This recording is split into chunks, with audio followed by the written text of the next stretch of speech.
Good evening and salam Ibu Pertiwiku.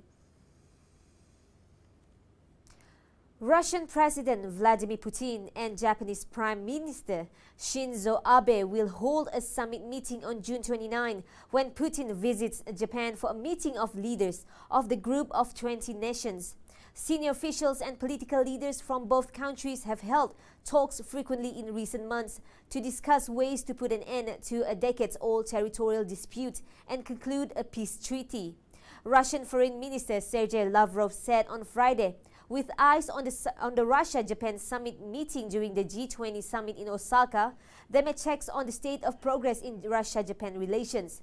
Japan claims a string of Russia-controlled Western Pacific islands, called the Northern Territories in Japan and Southern Kurilis in Russia. The territorial row over the island chain seized by Soviet troops at the end of World War II has upset diplomatic relations ever since, precluding a formal peace treaty between the two countries. Shares of major Asian automakers and suppliers tumbled on Friday after US President Donald Trump threatened to slap tariffs on imports from Mexico from next month, potentially upending a decades-old business model of global manufacturers.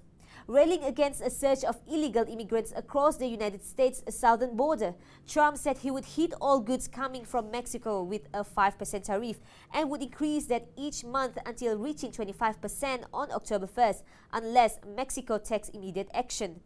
The move could hit a number of global companies, including American and Asian firms, with the auto industry looking particularly vulnerable.